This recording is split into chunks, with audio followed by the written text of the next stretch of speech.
Senior Minister Choi Shing Kwok, Excellencies, distinguished guests, ladies and gentlemen. A very warm welcome to everyone tuning in from all over the world to this Regional Outlook Forum 2021, which is the 25th conference in this annual series organized by the ISEAS Yusof Ishak Institute. The theme of this year's forum is Regional Disruptions Amidst Global Recovery. Allow me to say a few words about this theme.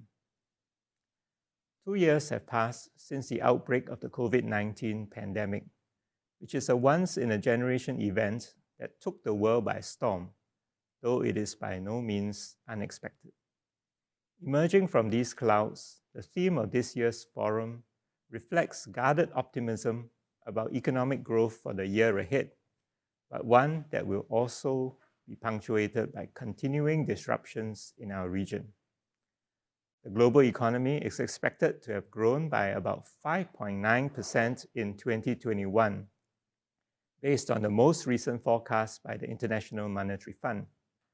However, most countries in Southeast Asia are likely to have had slower growth than this. For 2022, the IMF forecasted the recovery to continue, with global growth coming in at 4.9%, but off a higher base. As we have learned from the experience of the past 2 years, it will be prudent to still expect some twists and turns in the road ahead. A few recent developments continue to cloud our view of the future. They include the explosive spread of the Omicron variant, persisting inflationary pressures, and the Federal Reserve's likely response to them, continuing geopolitical tensions between China and the US, and the anticipated but still shocking impact of climate change, which is increasingly being felt everywhere. Regardless of how these developments unfold in the course of this year, the economic and political trajectories of Southeast Asian countries are likely to witness some degree of divergence due to differences in their COVID-19 policy approaches and bureaucratic capacities, as well as other specific circumstances. This implies that country-level details and insights into their trends will matter greatly. The format of our forum today is structured to address precisely this point. We will start with discussions on global and regional issues in the first panel, before going on to 5 country panels covering Vietnam, Thailand, Myanmar, Indonesia, and Malaysia. There are many issues on the horizon for each of the panels, which I'm sure the speakers and panelists today and tomorrow will discuss. They range from the worrying trajectory of superpower competition, escalating domestic unrest in Myanmar, political factionism in Thailand, fleet-footed balancing between different strategic priorities by Vietnam, and the surprisingly politicized atmospheres in Malaysia and Indonesia, where elections are at least technically not due so soon. I'm sure all of our participants will have an intellectually stimulating experience listening to the insights that our speakers will share on these issues.